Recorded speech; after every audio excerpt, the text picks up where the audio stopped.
Good morning. This is Captain Ron here. Welcome back. Today we're gonna demonstrate and kind of inform you of some do's and don'ts for grass strip operations. Takeoff and landing on the grass strip. Turkey traffic, Turkey 556 uniform, 3 to the east, make a... Yeah, most grass strips are a lot shorter than your hard surface runways, like your municipal airports. So you should get with an instructor and practice. The shorter the runway, and the grass strip creates a lot of drag on the wheels, so your takeoff run is going to be a little longer.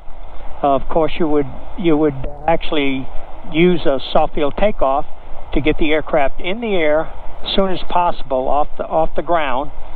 So it eliminates all that drag, and then of course you're on the backside of the power curve, so you would practice your airspeed increase, low to the surface of the runway, and then climb out. Just don't assume every grass strip you fly over is usable or suitable.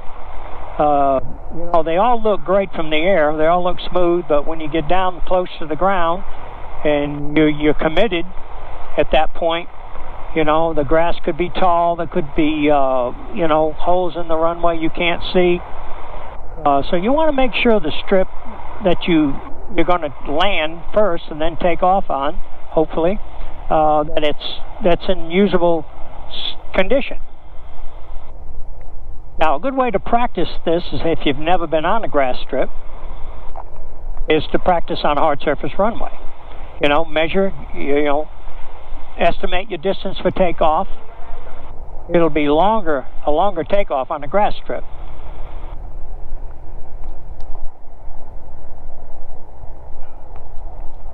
Okay, we're going to take off on a hard surface runway first, and then fly over to the grass strip and do a landing.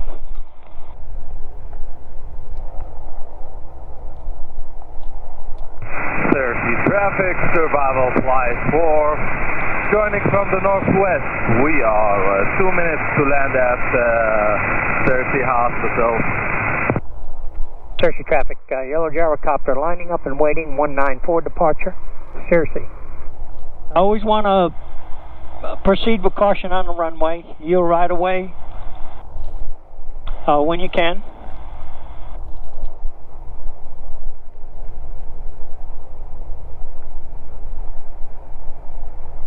Okay, yeah, and if you've watched my previous videos, the takeoff procedure, I always let you know what I'm doing on the takeoff procedure. Turkey 5596 uniform, turning left base for 19 Cersei. Okay, we've got the brakes. We're holding the brakes, pre-rotating.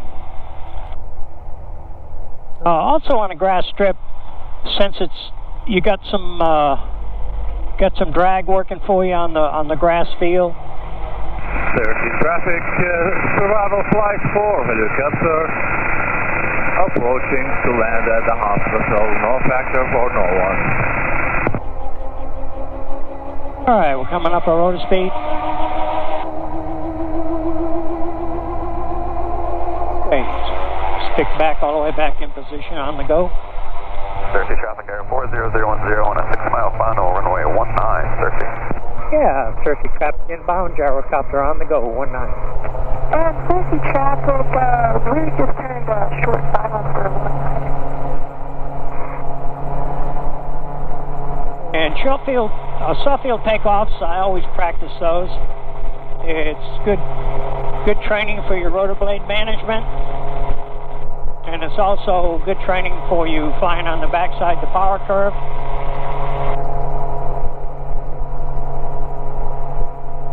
And we'll get out of these pilots' way here in a minute, and we'll head east towards the grass strip.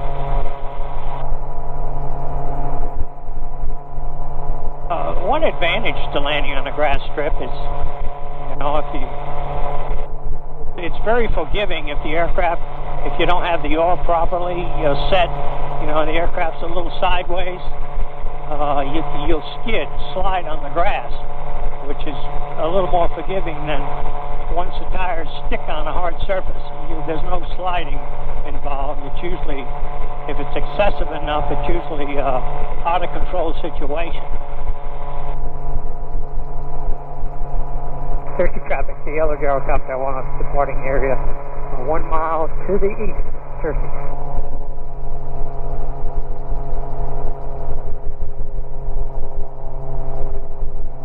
So, and also when you pre-rotate for taking off on a grass strip, you want to pre-rotate to the max that the aircraft is capable of. The more pre-rotation you have, the more rotor speed you have on the initial takeoff, the more airspeed you have in your face, the shorter the distance is for takeoff. So you want to utilize those two advantages. And most of the grass strips that I've experienced landing and taking off and on is that they usually have obstacles right at the thresholds. So I highly suggest you use the vertical descent approach, like we're gonna experience here in a minute. Grass strip is off to our right. Checking traffic. And when you use the vertical descent, you have a lot more control in the spot you're going to land on, and it avoids you flying low over all the obstacles on a shallow descent. Okay, at this point, I'm going to throttle back and cyclic increase the back trim to slow the aircraft down.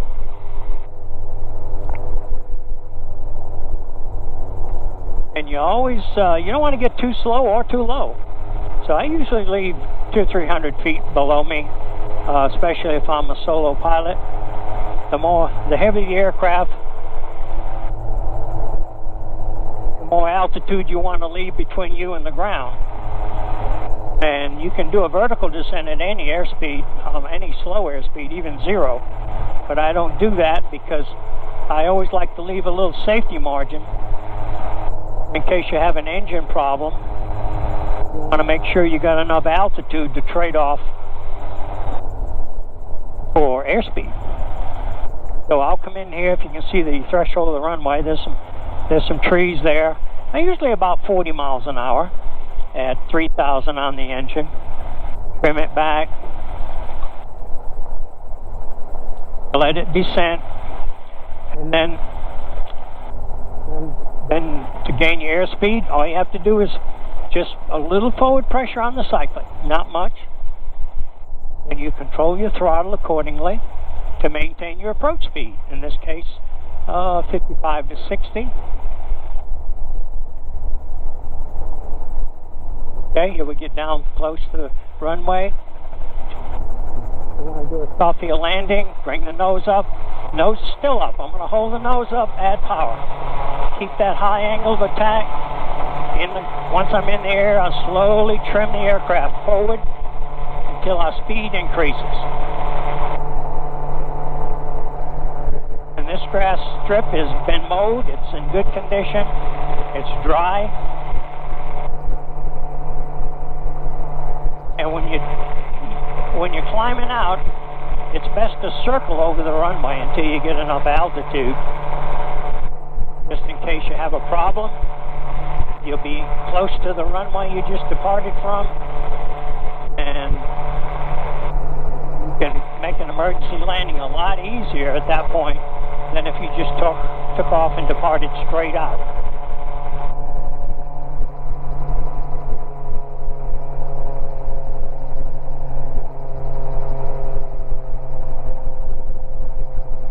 Okay, I'm going to make another approach from a left downwind for the southbound runway. Always checking traffic. Keeping your eyes out of the cockpit. Every once in a while you glance at the airspeed, but mainly you're looking outside. Or you're looking at the threshold of the runway that you're approaching to land. I want to throttle back, bring the cyclic back to slow my airspeed down, and now I'm into a sink. Sink rate about 400, 500 feet a minute.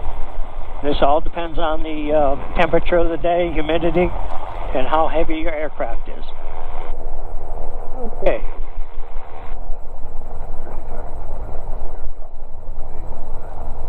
Do another approach, sinking in. And we're about 300 feet above the ground, so I'm just going to slowly move the cyclic forward. And your airspeed will increase.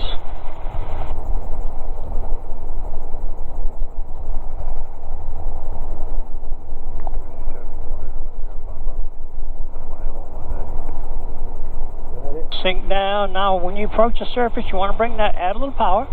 Bring the nose up. Bring it up. Bring it up. Let it mush in. Let it get on the backside of the power curve. Okay. I'm going to come to a full stop here. Full stop. Cyclic back, throttle back. Now forward on the cyclic.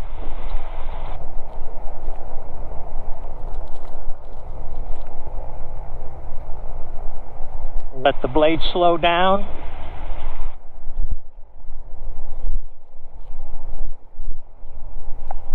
At this point, I'm going to pressurize the rotor brake and stop the rotor blades.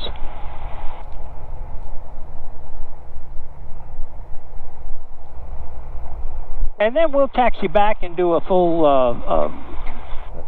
takeoff.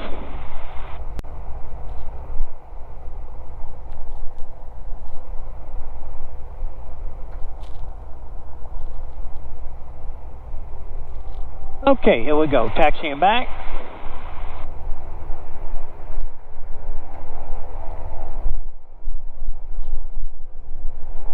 This aircraft will pre-rotate up to 325 RPM.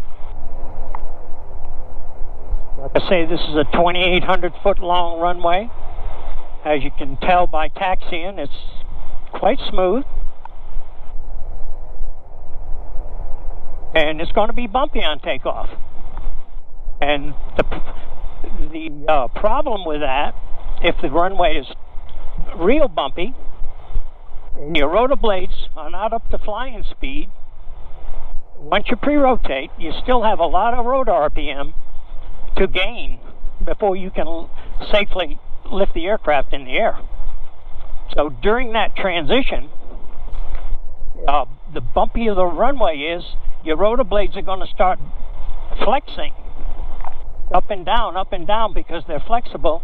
They don't have enough rotor RPM to create enough centrifugal force to make the blade stiff.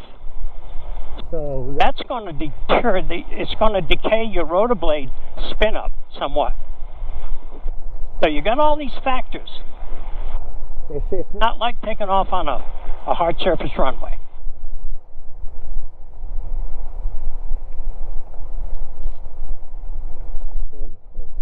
If you need practice, get with an instructor and go get some, grass strip experience.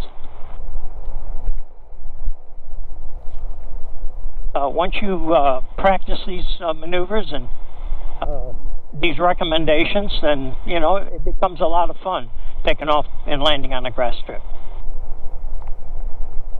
You can notice these obstacles at the threshold of this runway. Yeah, I don't recommend making a very slight angle approach. Not good. Those trees aren't very friendly.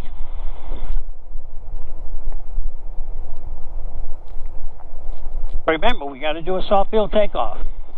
Got to get that nose high, a lot of power. You're going to use all your power eventually, not right from the get-go, but your power. Once you're pre-rotated, your power increase is going to be a lot more initially than it would be on a hard surface runway.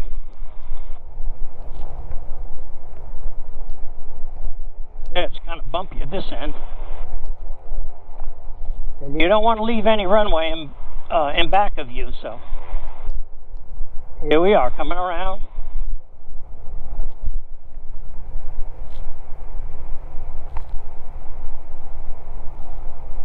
Okay, we're center line. Make sure your nose wheel is straight. I'm going to flip the flight, pre-rotate. Like I say, this time I'm going to use max pre-rotation.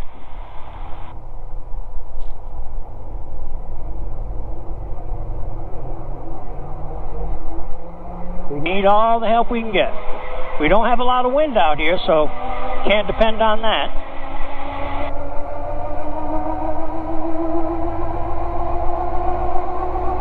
All right, we're coming up to 250.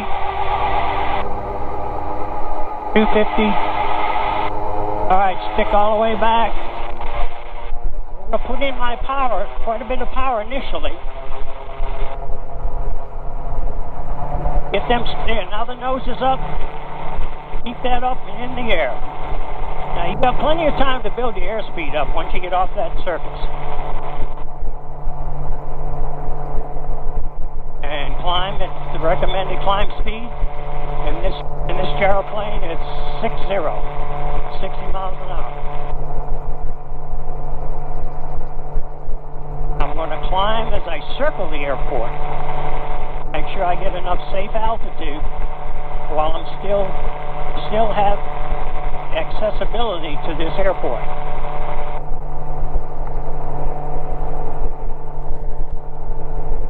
Well, I appreciate you watching. Thanks for flying with me.